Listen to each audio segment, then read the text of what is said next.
A palavra de Deus nos diz, na epístola do apóstolo Paulo aos Filipenses, no seu capítulo 3, no verso 14, prossigo para o alvo, pelo prêmio da soberana vocação de Deus em Cristo Jesus. No último dia de 2014, tivemos a grande corrida de São Silvestre e apenas 2 pessoas ganharam o grande prêmio, tanto no feminino como no masculino. Foram pessoas que tinham este alvo dessa grande conquista esportiva.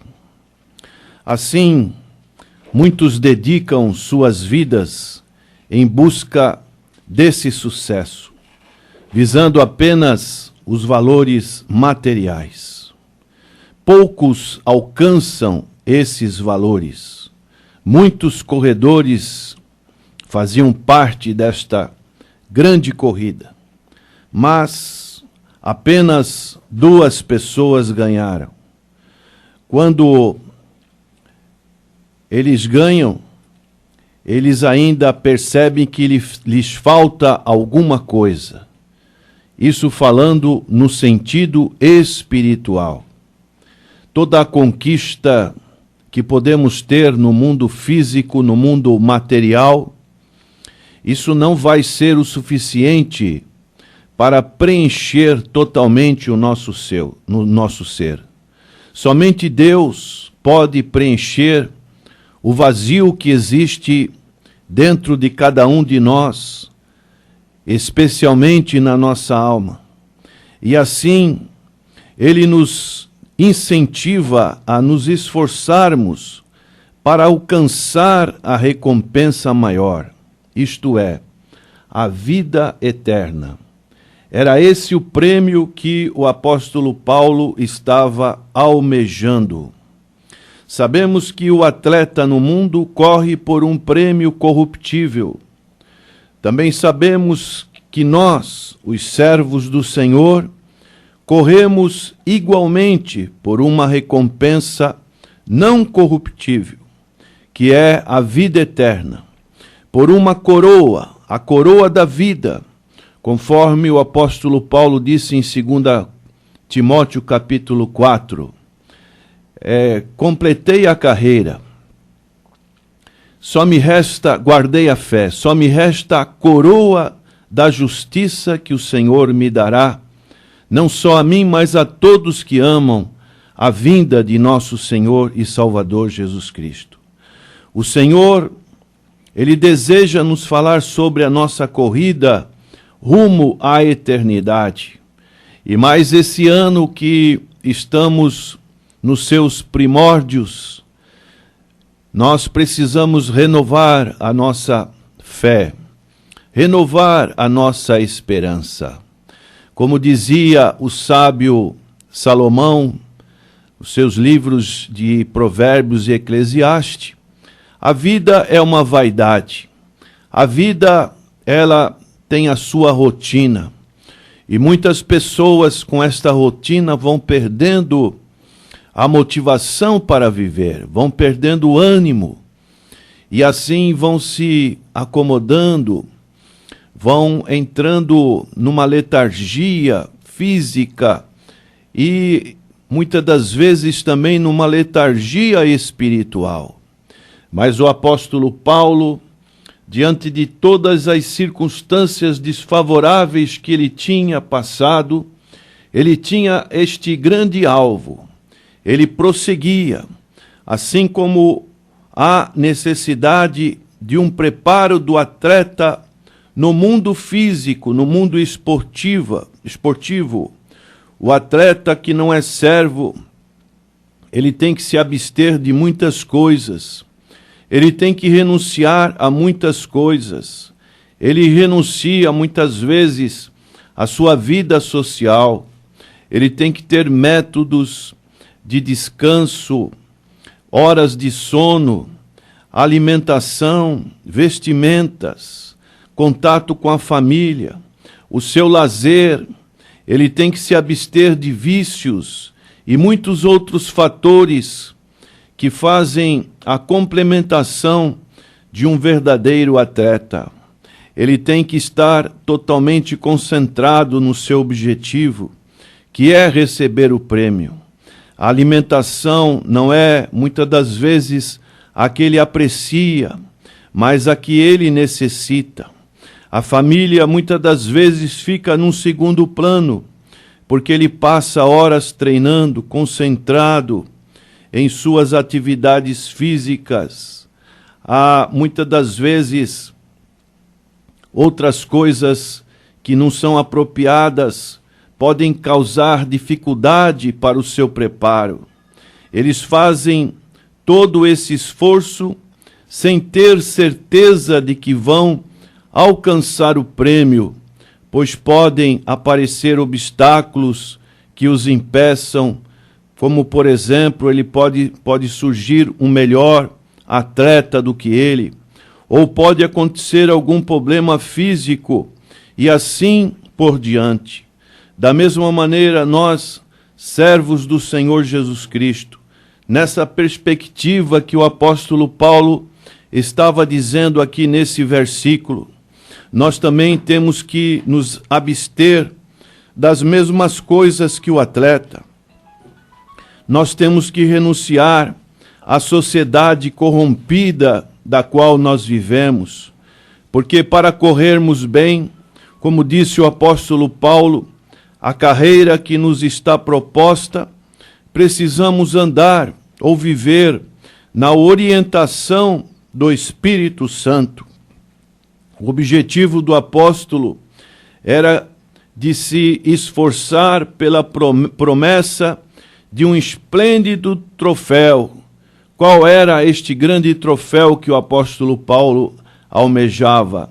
A salvação em sua total plenitude, o prêmio da soberana vocação de Deus em Cristo Jesus.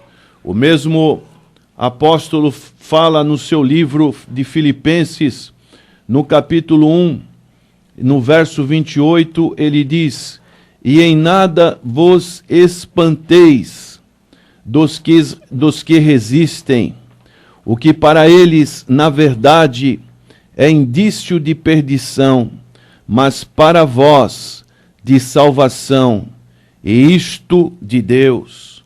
Então ele tinha essa grande esperança desta grande salvação que Deus tinha preparado para ele na pessoa bendita de nosso Senhor e Salvador Jesus Cristo. Então ele podia ter essa confiança, essa certeza, e ele dizia também no livro de Romanos, no capítulo 13, no verso 11, ele dizia: e isto digo, conhecendo o tempo, que é já hora de despertarmos do sono, porque a nossa salvação está agora mais perto de nós do que quando aceitamos a fé. Realmente, os dias passam, os anos, e assim, aquela fé inicial que um dia brotou no nosso coração quando ouvimos a mensagem da cruz, a mensagem do Evangelho. Agora, mais próximos estamos desta reta de chegada. Por isso, temos que olhar para frente, prosseguindo para o alvo, não nos distraindo, mas, como disse o Senhor Jesus em Lucas, capítulo 9, verso 23, se alguém quiser vir após mim, negue-se a si mesmo e tome cada dia a sua cruz e siga-me. Tomar a cruz significa a renúncia do nosso próprio eu, isto é, o viver segundo a carne, a inclinação da carne. Nós temos que renunciar à alimentação que o mundo oferece, como aconteceu com Daniel quando estava ali na corte da Babilônia, no império de Nabucodonosor, ele não quis se alimentar com aquelas iguarias da mesa do rei. Antes, ele preferiu uma alimentação totalmente diferente daquela que era servido à mesa do rei, os seus manjares. E assim, Daniel se preservou juntamente com os seus 3 amigos. A vestimenta do atleta, incluindo as nossas irmãs, deve ser purificada no sangue de Jesus. Isto é, vestes santas. Devemos produzir o fruto do Espírito para que realmente tenhamos o domínio próprio, a paciência, o amor, a benignidade e outros atributos que são frutos do Espírito. Com relação à família, a palavra de Deus nos ensina que aquele que não deixar pai e mãe por amor do Senhor Jesus Cristo não é digno dele. Em que sentido? No sentido de colocarmos o Senhor Jesus em primeiro lugar. No que tange ao lazer, nós nos abstemos do lazer que o mundo nos oferece para nos alegrarmos na orientação do Espírito Santo. Na verdade, nos abstemos somente daquilo em que o pecado está envolvido. E com muita tristeza, podemos ver que muitas pessoas preferem o lazer dominical, o dia do Senhor, abrem mão do dia do Senhor para estar envolvidos na praia, em outras atividades, às vezes fazendo compra e deixando de lado o culto ao Senhor. Tudo isso vai enfraquecendo a nossa alma, vamos perdendo o vigor, aquele exercício espiritual do fortalecimento dos nossos nervos e músculos espirituais. E assim vamos ficando fragilizados e com certeza o inimigo tem a maior facilidade de estar nos atacando. A mesma coisa ocorre com os vícios. O Senhor retira de nós aquilo que nos faz mal. É como o alcoólatra que prejudica a sua saúde, a sua família e principalmente a sua vida espiritual. O atleta, ele tem que perder para ganhar. Paulo, ele escrevia isso aos Filipenses, no capítulo 3, no verso 7, ele podia dizer assim: mas o que para mim era ganho, reputei-o por perda por Cristo Jesus. Assim como o atleta obedece ao seu instrutor para conseguir o almejado prêmio, sem ter certeza de que conseguirá, o servo do Senhor é obediente às orientações do seu conselheiro. Quem é? É o Espírito Santo. E luta com a certeza de que, se andar nesta direção, na revelação, conseguirá alcançar o projeto de Deus para a sua vida. Para Deus não há melhor nem pior, maior nem menor. Todos são iguais diante de Deus. O importante é corrermos, não olhando para trás, mas não nos embaraçando com as coisas desta vida, não desistindo de perseguirmos o alvo. Assim como Deus deu ordem para Israel comer o cordeiro apressadamente antes de sair do Egito, porque Faraó estava no seu encalço, devemos obedecer ao nosso guia, porque a volta do Senhor Jesus Cristo está muito próxima e não podemos correr o risco de ser surpreendidos pelo adversário e desanimados, perdermos o nosso prêmio. Como é trágico, como é triste vermos pessoas exemplos bíblicos de pessoas que corriam bem, mas que perderam o ânimo de lutar. Podemos citar o caso do sacerdote Eli, o próprio Elias, um grande profeta de Deus, depois que teve aquela grande luta contra os profetas de Baal, ele também se acomodou, ele também fugiu da presença de Jezabel, e somente o Senhor pôde dar para ele um renovo do Senhor, e ele pôde continuar a sua caminhada até o dia do arrebatamento.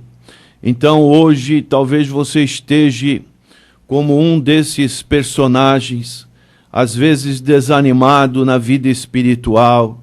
Como é triste quando nós conversamos com pessoas que apresentam tantos dissabores da vida da igreja, da vida espiritual, e assim elas se acomodam, elas param de prosseguir nessa caminhada, nessa corrida espiritual.